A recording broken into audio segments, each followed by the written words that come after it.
Hello YouTube, this is Blue Banshee. Right, so I want to talk a bit about Origin itself. Personally, I prefer Steam so much more. The user interface is better and it doesn't have all this crap that Origin does. First off, I think I'd like to discuss how EA is working right now. I'm not going to go on and complain about how it sucks so bad and how all the games are going downhill, because to be honest, I think it's quite the opposite, but not in the way that you think. Just hear me out, okay? Take Crysis 3 for example, okay? Crysis 1 was awesome. It had this open island to explore. You could do a lot of random stuff. You could go and find North Koreans and then send them flying 15 feet with your maximum strength, but Crysis 2 was really downhill. It was really limited in terms of what you could do. All you got was that stupid visor, and the weapons were pretty much the same, and the aliens weren't as fun to fight. It turned more Call of Duty and Battlefield-like, okay? Then you have something like Battlefield, which, personally, I haven't played its predecessors, but it seems about as, I think, dumb. I'm gonna use the word dumb here because it's not a very intelligent game. Neither is Call of Duty. Neither is even Sims 3 for that matter. But it seems like EA it tries to do something really secretly for almost every game that they release, and then try and cover it up with something innocent. Like take SimCity for example. If it was truly just if it was truly what they said it was, with all the graphics being handled server side, which is retarded, then the download size would probably be much smaller, considering that all the files would be on the server and not on your machine. Now, whether the authenticity of that post on Kotaku or whatever is true, it more or less, it should be something similar to that. But it seems like almost all of their franchises, besides Tomb Raider, which looks great, so does Crysis 3 is pretty decent. Far Cry 3 is great as well. Pretty much all the games that were made in cooperation with other companies, so I'm guessing EA was more the publisher for that matter. But it seems like they're going overboard with the piracy thing. I think I agree with a lot of the posts on Polygon right now and Kotaku about how the actual what EA's been doing with their Nazi piracy ideas. And apparently, like, it was even proven that you could run SimCity offline before it pinged the EA server telling you that it was online. But it seems like they're all trying to do this because of piracy, not because they want to increase the amount of features in the game, like the spokeswoman said. But yeah, it's like it looks like the same principle is going with multiple things. Like some of the other games that were released seem to be kind of following that system. But yeah, I think EA will eventually have to realize that this Nazi piracy system that they have, that they constantly enforce, isn't going to work over a long period of time. And eventually the game will be more based on there's going to be more work in the game based on fighting piracy rather than the actual game itself.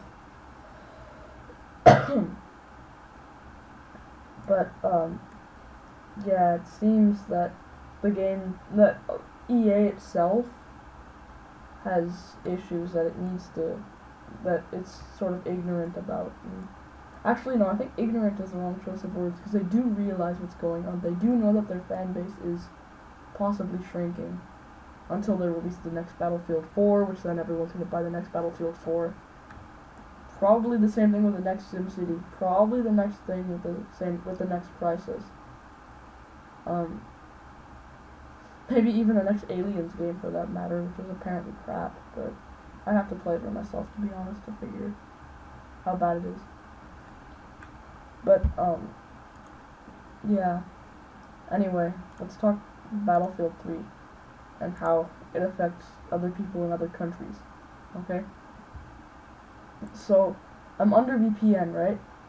So, under my VPN, it allows me to emulate that, or not, I think emulate's the wrong choice of words. It sort of pretends that I'm in the US. That's the most primitive way to say it. So, for example, if I play something like Battlefield, it'll think that I'm in the US, for example. So, one issue I have though with games in general that are multiplayer based, like Call of Duty in a country like Asia, is that it's very difficult to find servers for the game, as most of the players reside in something like in a place like the US, or I don't know, maybe some area like the UK or just Europe and the Americas in general. But yeah, like the amount of the load time for a lot of the games, for a lot of games in general that are multiplayer based, for me is ridiculous. And to be honest, I find that it's kind of a loss for the developers. I mean, you have a massive audience. You're restricting your game in the place with the most people. And you're restricting your game to one of the biggest, if not the biggest, audience you could have. Just because there's piracy here, which I do agree there is a lot of piracy here. But still, there's a limit. I mean, it gets ridiculous if you're going overkill and completely banning games because it features something. But then again, there's always the one nutcase that decides to not, like, the same thing happened with World of Warcraft. When they first released one of the DLCs, I don't really play World of Warcraft that much, so I'm not really good at remembering which one it was. They had to cut like 30% of the content in the game because there were skulls, apparently. Which in reality, with the atrocities that happened in China from the Japanese, I mean, you'd think that they'd probably get the idea, like, they wouldn't be afraid of skulls. But, yeah, anyway, this is impossible to load. Pardon. Anyway, back to Origin. I think, to be honest, Origin, once the Battlefield series died, like, once a lot of the game series that EA makes eventually end, because eventually there has to be some sort of end to the narrative. I mean, even though it may be crap, most games have some sort of backstory behind them that sort of drives the game. But once that ends, you're gonna have to start working on something new, which it appears that EA hasn't done for ages.